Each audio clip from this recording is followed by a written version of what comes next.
She drove her intoxicated boss home after the company party, simply trying to remain unnoticed. When he grasped her bleeding hand, his eyes flared crimson, and her wound closed within seconds. What she hadn't realized, the CEO who healed her was a vampire king, condemned to exist without love for centuries, and their unintended blood bond had just altered everything. Clara's phone vibrated at 11:47 p.m., pulling her back to the stifling noise of the company's anniversary celebration. She'd been tracking the minutes until she could depart, return home to Eli, and sink into bed before her alarm blared at 5 a.m. "Clara, we need you in the parking lot immediately." Meredith from HR never messaged in capital letters. Clara grabbed her purse and rushed outside, her practical flats tapping against marble floors while everyone else swayed to music she was too drained to appreciate. The October air cut through her cardigan. In the parking lot, 3 people encircled a silver Mercedes, speaking in hushed, anxious voices. "He can't drive in this condition. Call him a car." "His driver already departed and he's refusing to wait." Clara pushed through. Lucien Vale, CEO of Vale Industries, and her boss's boss's boss leaned against his car door, absolutely motionless. His black suit was pristine, his tie loosened just enough to appear deliberate rather than disheveled. But his eyes, those peculiar gray eyes that made every board meeting feel like a psychological examination, were unfocused, vacant. "Mr. Vale?" Clara approached cautiously. He didn't respond, simply stared beyond her, at nothing. "Someone needs to drive him home," Meredith said, pressing keys into Clara's hand. "You're the only one who's sober and hasn't been drinking." She wanted to laugh. She'd been sipping water all evening because wine cost money she didn't have. "I don't even know where he lives. The address is in the GPS. Please, Clara, if he gets a DUI, the company stock plummets tomorrow morning." She thought of Eli, thought of their rent due in 6 days, thought of the promotion she'd been promised if she stayed flexible and proved herself valuable. Fine. Clara unlocked the Mercedes, her worn Toyota Corolla visible 3 rows over like a rust-colored apology. "But I need someone to follow us so I can return to my car." "I'll follow you," said James from accounting. Getting Lucien into the passenger seat was like maneuvering a statue. He was tall, lean, and completely uncooperative, not because he was resisting, but because he seemed barely conscious of his own body. The moment Clara secured his seatbelt, his head lolled against the window. The GPS calculated 43 minutes to an address in the hills, the kind of neighborhood Clara had only seen in magazines. She drove in silence for the first 10 minutes. Then Lucien spoke. "They think I don't know about the betrayal." His voice was low, rough, nothing like the precise tone he used in meetings. Clara's hands tightened on the wheel. "Mr. Vale, you should rest. Centuries," he murmured, "centuries of loyalty, and they conspire against me the moment I show weakness." A chill crawled up Clara's spine. Centuries? That was the alcohol talking. Had to be. Bloodlines don't lie, but blood does. Blood always does. "Sir, I really think—" His hand shot out, gripping the dashboard. Clara flinched. For just a second, less than a heartbeat, his eyes opened. And they weren't gray. They were red. Deep crimson red, like brake lights reflected in a dark mirror. She swerved slightly, correcting quickly. When she glanced over again, his eyes were closed, his breathing steady. "You imagined it. You're exhausted, that's all." The GPS led her through wrought iron gates that opened automatically, up a driveway lined with ancient oak trees, to a mansion that belonged in European Gothic films. Clara parked, exhaled slowly, and checked her rearview mirror. James's headlights were still there, waiting. "Mr. Vale?" I gently shook his shoulder. "We're here." He stirred, blinking slowly. The red was gone, just gray again. Cool, distant, unreadable. "I can walk." He opened the door himself, stumbling only slightly as he stood. Clara rushed around the car to help anyway.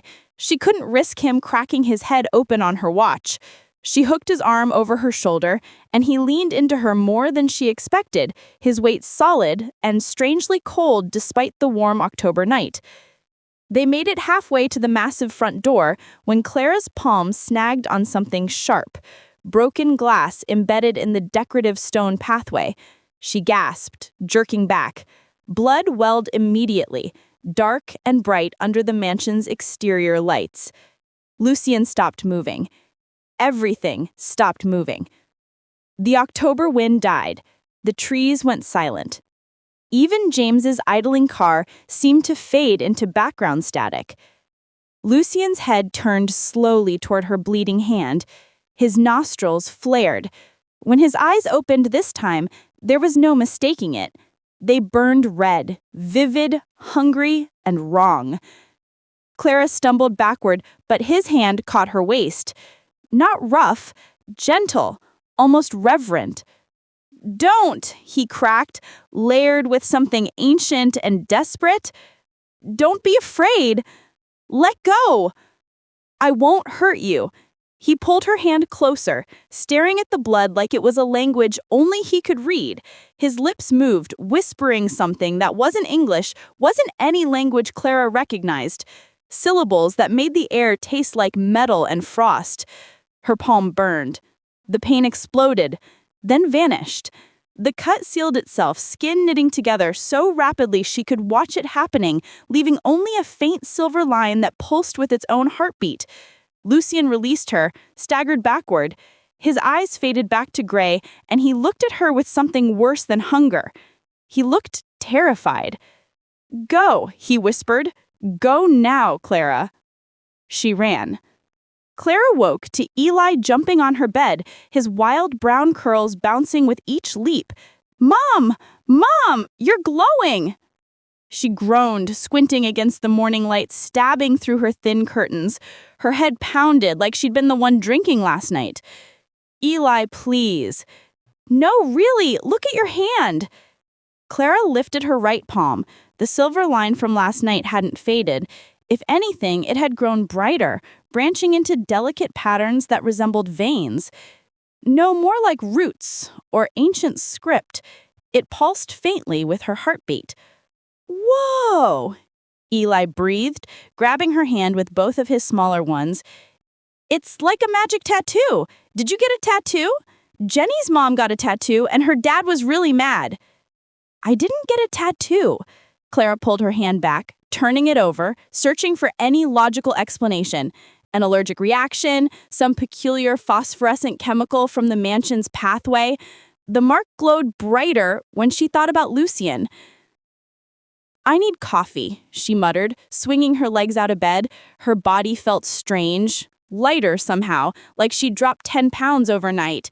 And when she walked to the kitchen, she could hear things. The couple arguing 3 apartments down, a dog barking 6 blocks away, Eli's heartbeat behind her, quick, excited, and perfectly healthy. When had her hearing become this acute? "Mom, can we have pancakes?" Clara opened the fridge and immediately regretted it. Every smell struck her like a physical wave. Old milk, leftover Chinese food, the faint decay of vegetables in the crisper drawer. She slammed it shut, gagging. "Toast," she managed. "We're having toast." By the time she dropped Eli at school and drove to Vale Industries, Clara had convinced herself she was experiencing some kind of stress-induced breakdown. The mark had faded slightly, barely visible now unless she looked directly at it. She'd covered it with foundation just to be safe. The office felt different, too bright, too loud. Janet's perfume from 2 cubicles over made Clara's eyes water. She could hear Brad from marketing humming off-key in a break room, could smell the burned coffee from the 3rd floor. Everything was overwhelming. "Clara?" She jumped, turned. Lucien Vale stood 3 feet away and she hadn't heard him approach, hadn't sensed him at all, which was impossible given her newly hypersensitive everything. He looked perfect. Tailored charcoal suit, silver tie, not a hair out of place. His gray eyes were calm, professional, completely devoid of the terror she'd witnessed last night. "Mr. Vale?" Her voice came out steadier than she felt. "I wanted to thank you for last night. My driver informed me you handled an uncomfortable situation with discretion. His tone was measured, corporate, like he was discussing quarterly projections. I've arranged a bonus to be added to your next paycheck. Clara stared at him. You don't remember? Something flickered across his face. Remember what? She lowered her voice, glancing around. No one was nearby, but she still felt exposed. The glass. My hand. What you did. For exactly half a second, Lucien's composure cracked. His eyes locked on her palm, the one she'd covered with makeup, and she watched his heartbeat stop. Actually stop. His chest went completely still. No rise and fall, nothing. Then he inhaled slowly, and the mask returned. I'm afraid I don't know what you're referring to. His voice was ice. I had too much to drink. Anything I said or did was meaningless. I suggest we both forget the evening occurred. He turned to walk away. Your wrist, Clara said quietly. Lucien froze. Roll up your sleeve, your left wrist. The hallway had gone quiet. In the distance, phones rang, keyboards clacked. But in their small bubble of space, there was only tension and the sound of Clara's too loud heartbeat. Lucien's jaw tightened. Slowly, deliberately, he pulled back his suit sleeve. A silver mark identical to Clara's glowed against his pale skin, pulsing in perfect rhythm with hers. Their eyes met. This time, she saw everything he was trying to hide. Fear, confusion, and something that looked almost like hope. Conference room 3, he said softly. 5 minutes. Don't tell anyone. He walked away before she could respond. Clara waited 6 minutes, just to be difficult. When she entered the small conference room, Lucien was standing by the window, staring out at the city like he was memorizing it. Close the door, he said without turning. She did. What's happening to me? Clara asked. I can hear things I shouldn't hear, smell things from across the building, and this, she held up her palm, this won't come off. No, it won't. Lucien finally turned. In the natural light, he looked less human somehow. Too perfect, too still. It's a blood bond, ancient magic. It shouldn't have been possible.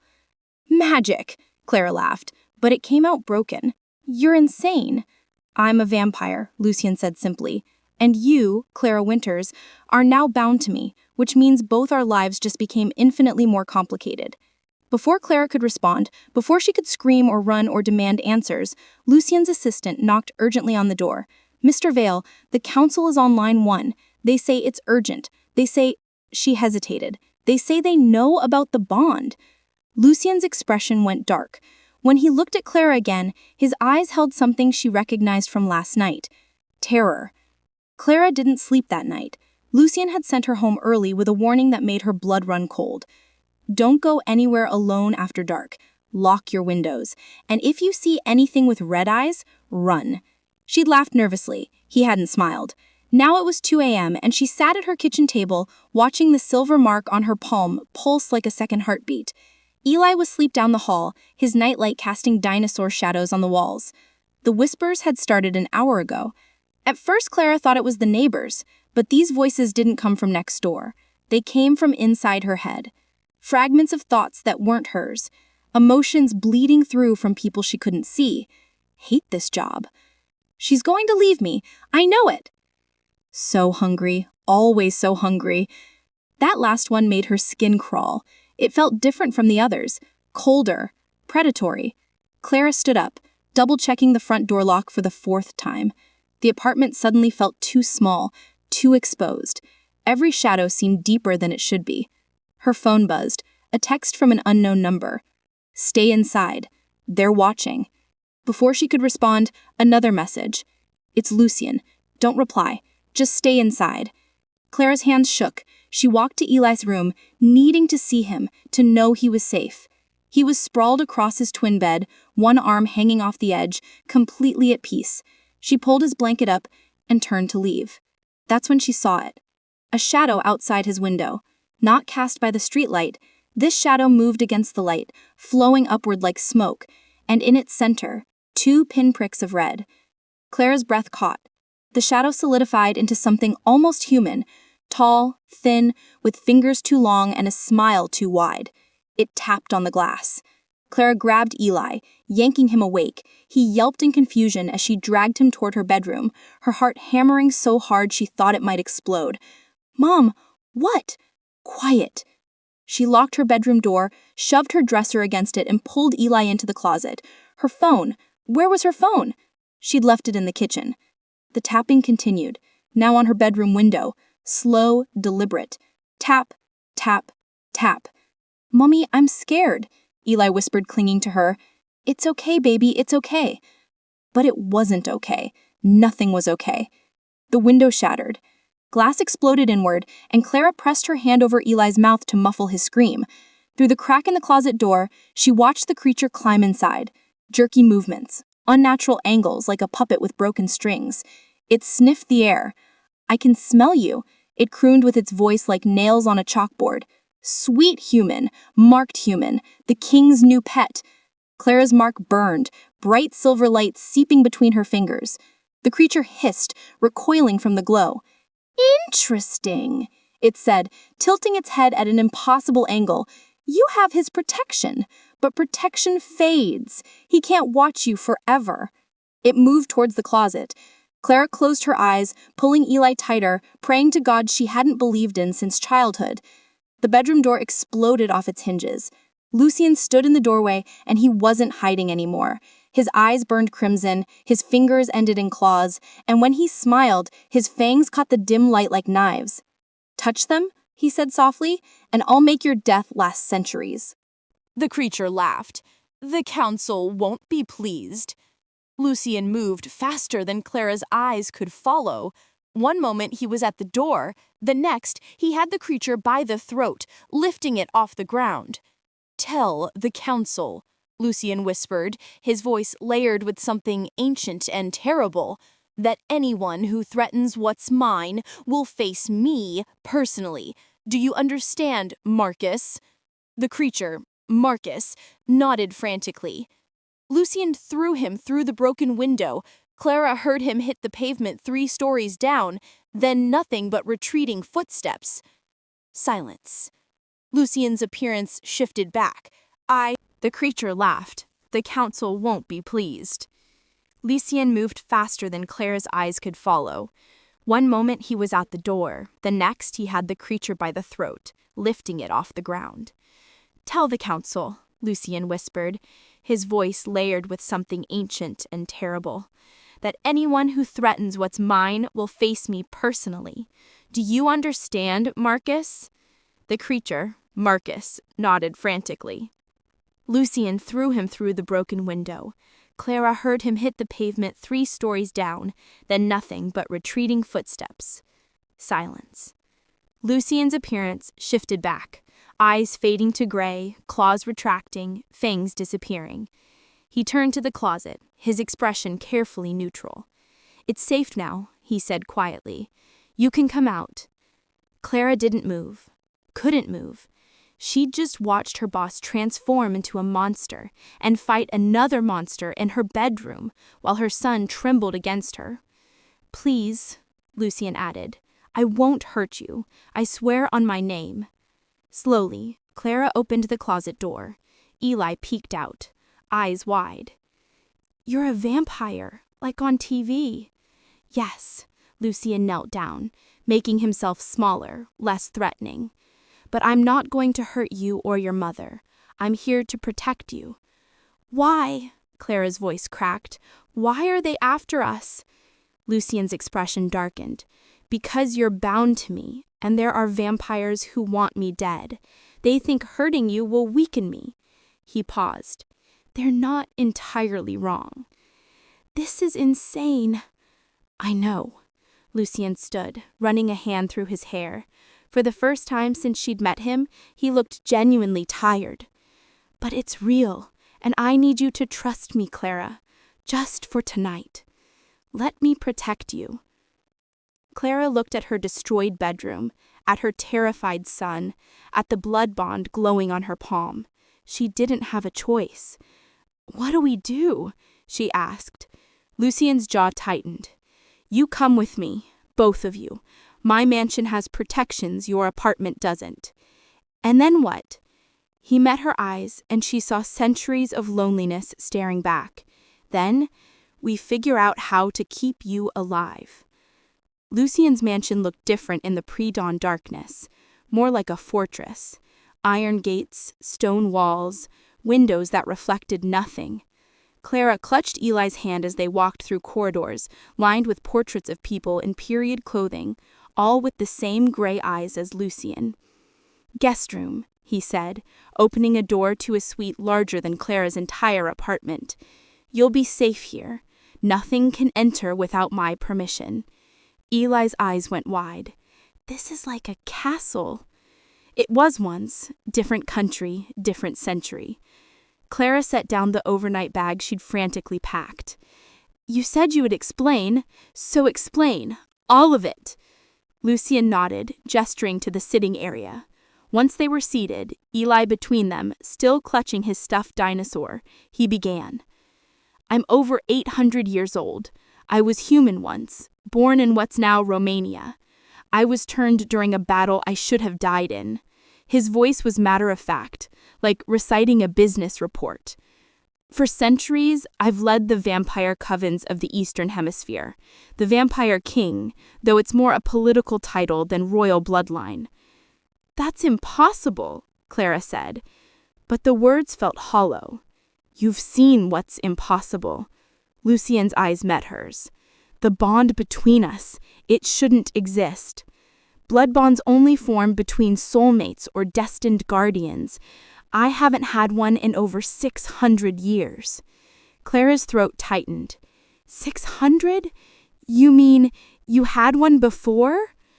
Pain flickered across Lucien's face. Her name was Adriana, human like you. We fell in love despite every law forbidding it.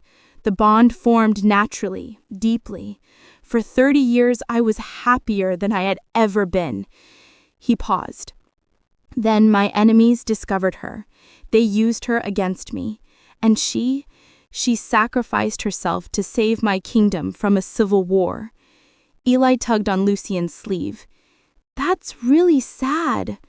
"It is," Lucien's voice softened. "After she died, I swore never to form another bond. I've been careful, isolated, for 6 centuries, until you." Clara's mind raced. "But I'm nobody, just an accountant, a single mom barely making rent. Why would—" "I don't know." Lucien leaned forward, genuine confusion in his eyes. "That's what terrifies me. Bonds don't form randomly.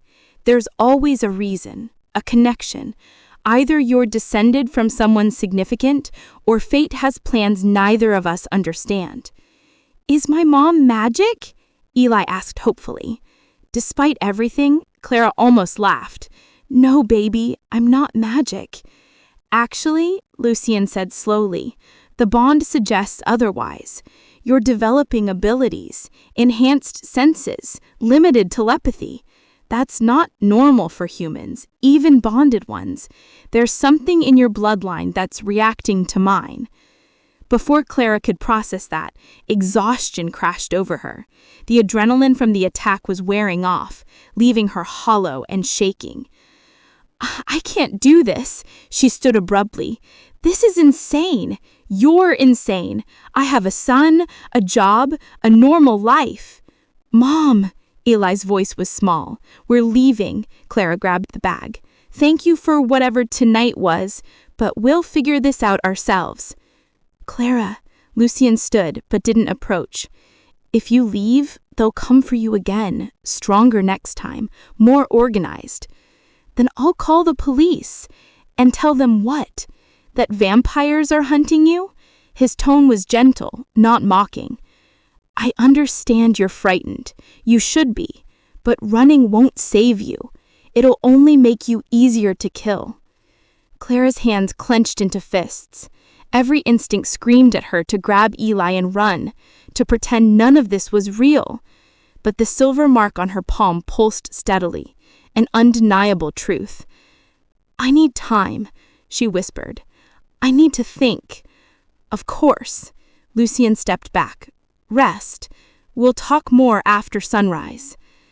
Clara nodded stiffly and ushered Eli toward the bedroom. But at the doorway, she paused. "That woman, Adriana, you really loved her." Lucien's expression was answer enough. raw grief that 600 years hadn't healed. "Yes," he said simply, "and it destroyed me." Clara didn't sleep.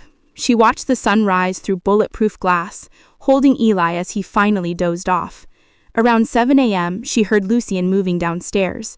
Around 9 a.m., she smelled coffee, the expensive kind. She was debating whether to venture out when Eli stirred. "Mom?" His voice was wrong, weak. Clara's hand flew to his forehead. Ice cold. His skin had taken on a pale, grayish tint, and when she pulled back his sleeve, she saw it. Faint silver veins spreading from his wrist, just like her mark. "Eli, baby, talk to me." Clara's eye created a high cry. She saw it. Faint silver veins spreading from his wrist, just like her mark. "Eli, baby, talk to me." Clara's scream tore through the mansion. "Lucien, help!" He was there in seconds, taking in the scene with one glance. His face went pale, impossible for a vampire, but somehow he managed it. "No," Lucien breathed. "No, this isn't possible. Children don't bond. They can't." "What's happening to him?" Clara sobbed, clutching Eli's shaking body. Lucien knelt beside them, pressing his fingers to Eli's throat. "The bond is spreading. Your bloodline, Clara. Your entire bloodline carries fragments of vampire essence, ancient magic, and Eli inherited it." "Fix it! Fix him!" "I can't." Lucien's voice cracked. "This shouldn't be happening." Unless... His eyes widened with realization and horror. "Unless someone is attacking the bond itself, cursing it, using my own power to drain his life." His lips were turning blue. "There's only one option," Lucien said urgently. "There's an ancient relic in my ancestral vault. It can sever corrupted bonds or purify them. But it's dangerous, and we'd have to—" "I don't care." Clara's voice turned to steel. "Tell me where and I'll get it." Lucien met her eyes. "The vampire catacombs, where my enemies wait." "Then we go now." The hospital was a risk, but Eli's condition was deteriorating too rapidly to wait. Clara sat in the emergency room watching doctors and nurses swarm her son with equipment that beeped and flashed and meant nothing because none of them understood what was really wrong. "His temperature is 94 degrees, a young doctor said, frowning at the chart. "Blood pressure is unstable. I've never seen vitals like this." "Then figure it out!" Clara's voice broke. Lucien stood in the corner, glamored to appear like a concerned family friend. Clara could see the tension in his jaw, the way his hands clenched and unclenched. He'd tried feeding Eli a drop of his blood, ancient vampire medicine, but it had only made the silver veins spread faster. Whatever was attacking Eli, it was feeding on Lucien's essence. After 2 hours of useless tests, a nurse pulled Clara aside. "We'd like to keep him overnight for observation, but honestly, Mrs. Winters, we don't know what we're treating. Have you traveled recently, been exposed to any unusual substances?" "Just vampire magic and ancient curses," Clara thought hysterically. "No, nothing." When the nurse left, Lucien appeared at her elbow. "We need to leave, now." "I can't just take him. You can and you will." Lucien's voice was low, urgent. "I can feel it, Clara. Someone is tracking the bond, using these machines to pinpoint his location. If we stay, they'll attack here, and innocent people will die." Clara looked through the window at Eli, so small and pale in the hospital bed. Then she nodded. They were gone in 5 minutes. Lucien drove them to a part of the mansion Clara hadn't seen, a library with floor-to-ceiling shelves and a fireplace large enough to stand in. He laid Eli on a velvet couch, covering him with blankets that did nothing to stop his shivering. "The truth," Lucien said, pulling down ancient books with cracked leather covers. "I need to understand your bloodline. Your parents, are they alive?" "My mother is. Dad died when I was 12. Clara stroked Eli's cold hand. "Mom's in a nursing home upstate, early onset dementia." "And before that, what did she do?" "She was a librarian, quiet life, nothing unusual." "Why does it matter?" He spread open a book, its pages covered in symbols that seemed to move in the flickering firelight. "This," he pointed to a symbol identical to Clara's mark, "is the seal of Adriana, My Adriana, from 600 years ago. Clara's breath caught. That's impossible. I thought so too, but look, he pulled out a faded painting from behind the bookshelf. A woman with dark hair and kind eyes, wearing medieval clothing. She could have been Clara's sister. Oh my God, Clara whispered. When Adriana died, she was pregnant. I didn't know.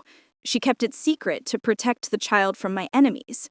Our child, half human, half vampire, survived her death and was raised in hiding. The implications crashed over Clara like a wave.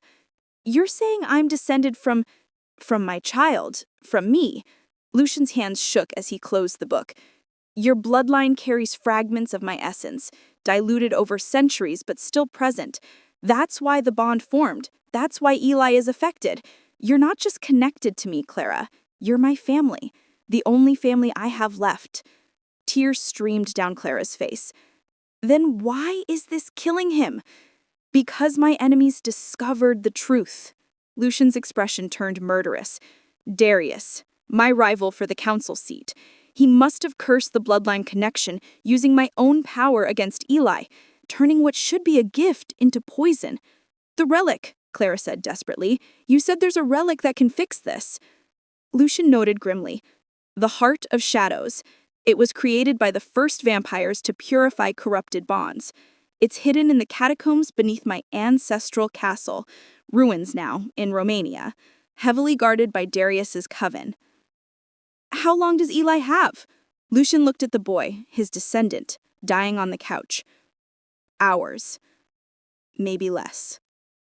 Clara stood up, wiping her tears. Then we leave now. Clara, you don't understand. I understand perfectly. That's your whatever many greats grandson dying because of a war you've been fighting for centuries.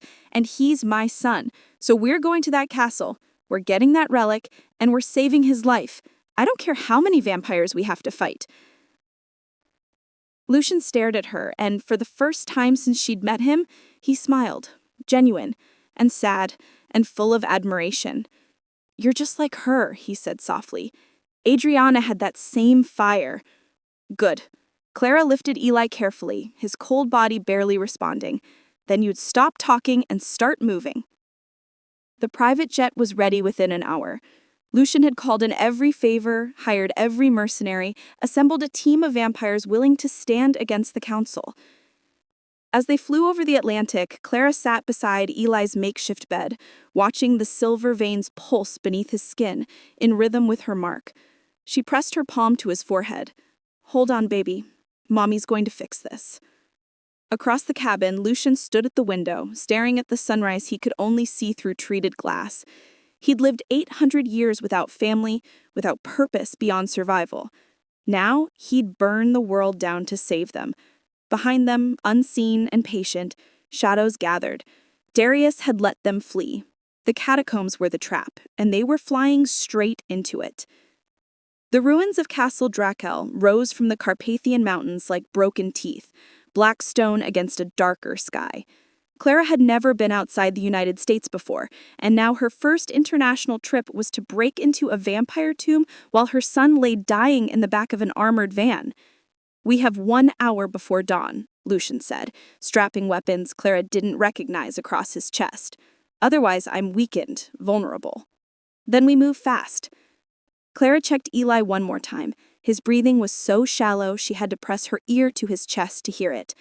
The nurse Lucien had hired, a vampire named Sasha, who specialized in hybrid medicine, stood guard over him. If we're not back in 2 hours, Clara told her, take him to the hospital coordinates Lucien gave you. Sasha nodded solemnly. He'll be safe with me, I promise.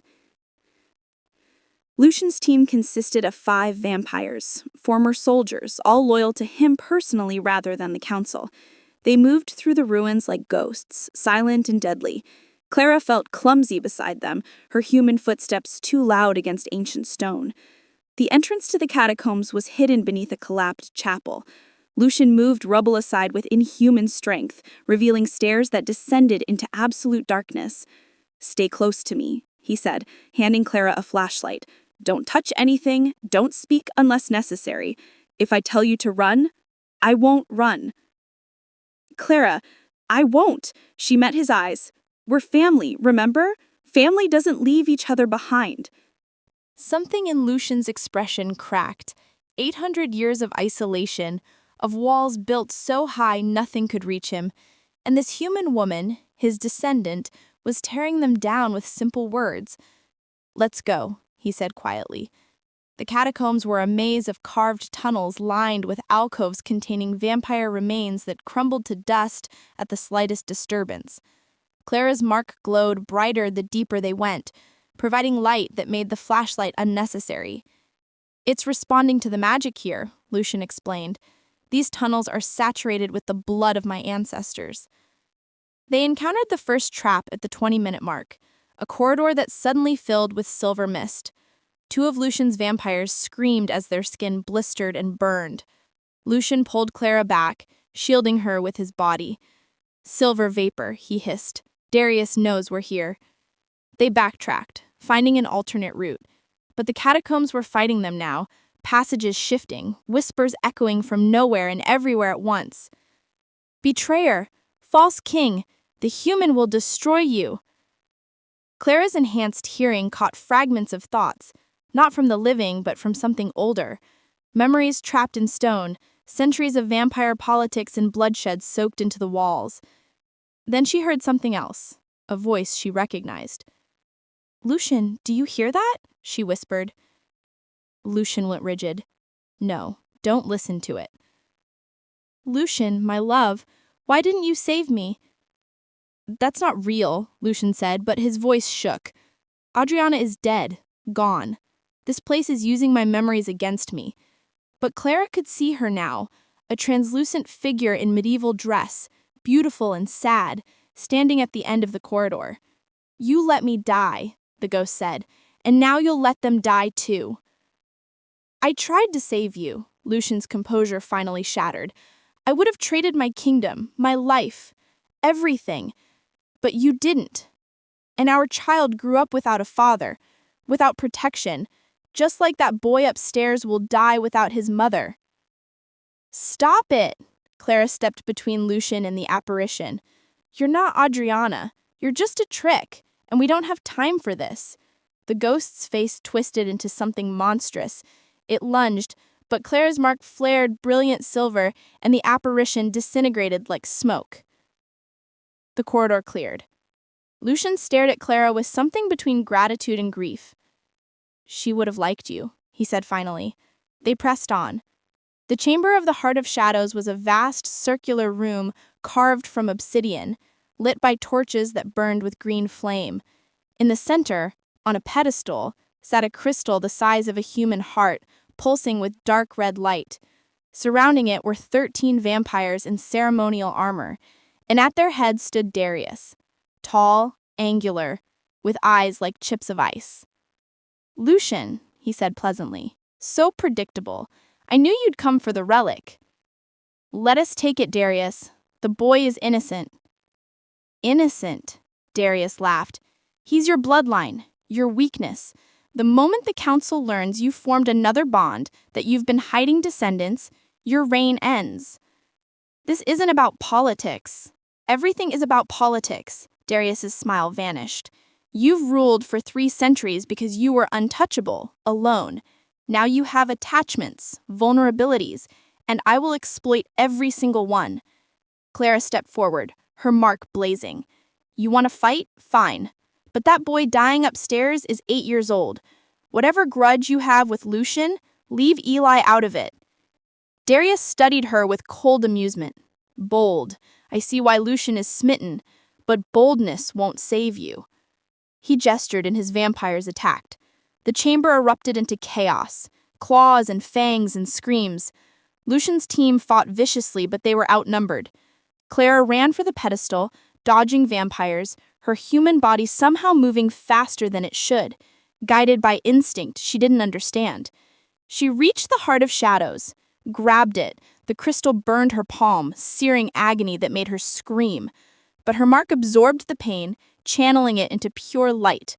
The light exploded outward, and every vampire in the room, friend and enemy alike, was thrown backward. When the brightness faded, Clara stood alone at the pedestal, holding the heart. And Darius was smiling. "Perfect," he said. "Now give it to me or I kill your son myself." Clara's world narrowed to three things: the crystal burning in her hand, Darius's cold smile, and the knowledge that Eli was dying somewhere above them. "You planned this," Lucien said, slowly getting to his feet. His team lay scattered, wounded, but alive. The curse, the chase, all of it to get Clara to activate the heart. "Of course," Darius circled them like a predator. "The Heart of Shadows can only be wielded by someone with both human soul and vampire blood. You're too far gone, Lucien, 8 centuries removed from humanity. But her," he gestured at Clara, "perfect hybrid descendant. Enough vampire essence to touch it, enough humanity to survive it." "What does it do?" Clara demanded, the crystal pulsing in rhythm with her racing heart. "It purifies bonds," Lucien said quietly, "but it can also transfer them, redirect them." His eyes widened with horror. "Darius, you can't." "I can and I will." Darius pulled out a ceremonial dagger. "With her blood in the heart, I can sever your bond and claim it for myself. All your accumulated power, your centuries of strength, transferred to me in a single ritual." Clara's grip tightened on the crystal. "And Eli?" "Collateral damage," Darius shrugged. "The curse will complete its work. He'll die, you'll die, and Lucien will be powerless. 3 problems solved." "There has to be another way," Lucien said desperately. "Darius, name your price. The council seat, territory, anything." "I don't want your scraps," Darius's composure cracked. "I want what you've had for 300 years. Respect, fear, power. And I'll build it on your corpse." He moved fast, but Clara was faster. The bond had been changing her, sharpening her reflexes beyond human limits. She dodged his first strike, stumbled on the second, and felt Lucien slam into Darius from the side. They fought with brutal efficiency, 2 ancient vampires, centuries of rivalry exploding into violence. But Darius was fresh, and Lucien was weakened from the traps and his worry for Eli. "Clara," Lucien shouted as Darius's blade opened a gash across his chest. "The heart, use it on the boy. The ritual words are carved on the pedestal." "If you use it to save the child, you'll kill Lucien. The heart demands balance. One life for another," Darius snarled, driving his blade deeper. Clara ran to the pedestal, her eyes scanning the ancient script. She couldn't read the language, but somehow she understood it, the bond translating knowledge directly from Lucien's mind to hers. "Blood of the cursed, willingly given. Heart of shadow, freely taken. Balance the scales, transfer the burden. Let death claim its chosen." Her hands shook. The ritual was clear. Someone had to die to save Eli. Either the curse continued and killed her son, or someone willingly sacrificed themselves to break it. Behind her, Lucien screamed. Darius had him pinned, blade at his throat. "Choose quickly, human. Save the boy and doom Lucien, or let them both die while you watch." Clara's mind raced. Eli's pale face, Lucien's centuries of loneliness, the bond mark burning on her palm. Then she understood. "There's a third option," she said quietly. She pulled out the small knife Lucien had given her for protection. Before anyone could stop her, she dragged it across her palm. Not the marked one, but the other, and let her blood drip onto the Heart of Shadows. The crystal blazed white-hot. "No!" Lucien threw Darius off, lunging for her. "Clara, don't!" But she was already speaking the words, changing them, improvising with knowledge she shouldn't possess. "Blood of the bonded, willingly given. Heart of shadow, freely taken. Take my humanity, merge our burden. Let transformation be my chosen." The crystal exploded with light. Clara felt it surge through her veins, vampire essence mixing with her human blood, the curse redirecting, attaching to her instead of Eli.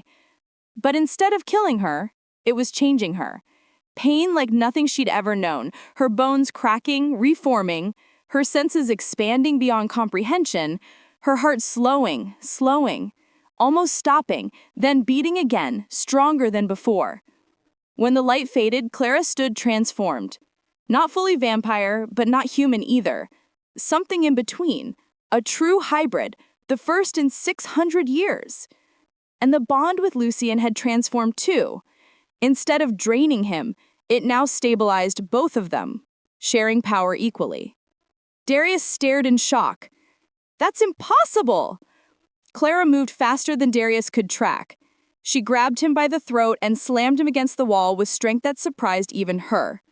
"Touch my son again," she said, her voice layered with something inhuman, "and I'll show you what impossible really means." Darius's vampires scrambled to retreat. Darius himself nodded frantically, and Clara released him. He fled with his coven, their footsteps echoing through the catacombs. When they were gone, Clara collapsed. Lucien caught her, lowering them both to the ground. "What did you do?" he whispered, holding her face. Her eyes flickered between human brown and vampire red.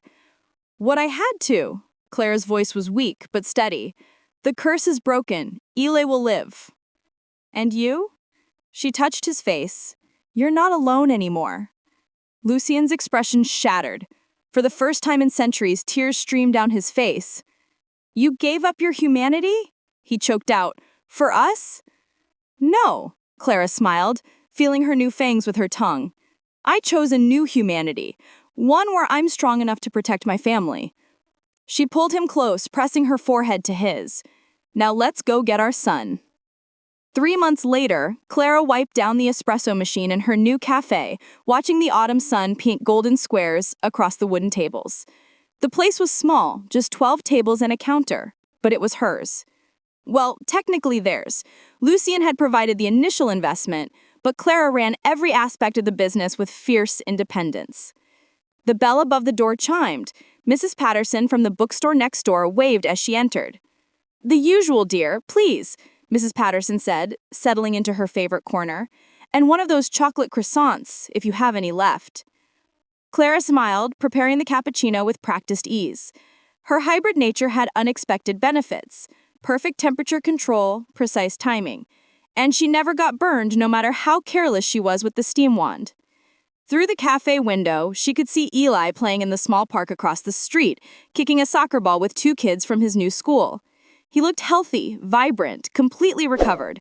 The silver veins had faded within hours of Clara's transformation, the curse broken permanently. He didn't remember most of what happened. Lucien had used a gentle form of compulsion, not to erase, but to soften the memories into something dreamlike and distant. Eli knew vampires were real, knew Lucien was one, but the terror and pain had been mercifully blurred. The bell chimed again. Lucien entered carrying grocery bags and looking absolutely ordinary in jeans and a sweater. He'd been adjusting to daylight, a side effect of their transformed bond. He still couldn't handle direct noon sun for long, but mornings and evenings were his again. "They were out of the organic milk," he said, unpacking ingredients into the cafe's small kitchen. "I had to go to 3 stores." "My hero," I teased, kissing his cheek as she passed. Their relationship had evolved slowly, carefully. They'd agreed not to rush anything, to let Eli adjust, to figure out what they were to each other beyond the bond. But every day, the space between them grew smaller. Every night, when Lucien read bedtime stories to Eli in different languages, Clara felt something warm and permanent settling in her chest. Love, she supposed. Real love, not just magical compulsion. The afternoon crowd trickled in. Regulars who'd grown fond of the quiet cafe and its kind owner. Clara moved between tables, chatting easily, her enhanced hearing allowing her to track 3 conversations at once while monitoring the timer on the oven. Around 4 o'clock, Eli burst through the door, soccer ball under his arm, and grass stains on his knees. "Mom, can Tommy and his sister come over for dinner?" Clara exchanged glances with Lucien, who shrugged. "Sure, baby, but call his parents first to make sure it's okay." Eli whooped and ran to the back office to use the phone. Mrs. Patterson chuckled. "He's a good boy," she said. "You've raised him well." "Thank you," Clara said softly. After the cafe closed at 6, they walked home together, the 3 of them, Lucien carrying Eli on his shoulders while Clara locked up. Their apartment was modest, nothing like the mansion, but Lucien had insisted on living here. He wanted normal, wanted the life he'd never had. Dad, Eli said as they climbed the stairs. He had started calling Lucien that about a month ago, tentatively at first, but then with growing confidence. Lucien had cried, actually cried, the first time. Yes. Jake at school said his dad can lift a car. Can you lift a car? Probably. Cool. Can you show me sometime? Absolutely not, Clara interjected. We're trying to keep a low profile, remember? Being part vampire is so boring when you can't do anything cool. You're not part vampire, Lucien corrected gently. You're human with a very special bloodline, and that's more than cool enough. Later, after dinner and homework and bedtime negotiations, Clara and Lucien sat on their tiny balcony, sharing a bottle of wine. Clara could drink again. Alcohol affected her differently now, pleasant without the consequences. Do you regret it? Lucien asked quietly. Giving up your human life? Clara considered the question. She'd lost things, certainly, the ability to age normally, to ever be truly ordinary again.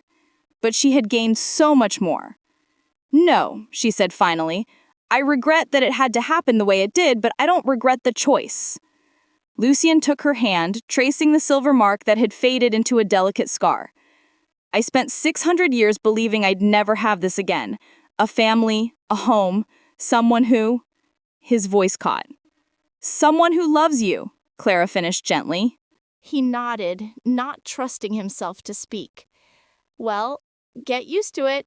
She leaned against him, fitting perfectly into the space beneath his arm. Because you're stuck with us now. Forever is a lot less lonely with company. Inside, they heard Eli talking in his sleep. Something about soccer and dragons. Clara smiled. He asked me yesterday if we'd give him a little brother or sister someday, she said. Lucien's eyebrows rose. And what did you say? I said maybe someday, when we're ready. She looked up at him. What do you think? Could the world handle another Vale? Lucien laughed. Genuine and warm and young despite his centuries. I think the world should be terrified. Then more seriously, but I'd like that very much. They sat in comfortable silence, watching the sun set over their small corner of the world. Somewhere in the distance, other vampires plotted and schemed. The council still watched them warily. Their story was far from over, but for now, in this moment, they had something more precious than power or immortality. They had each other, they had home, and that was enough.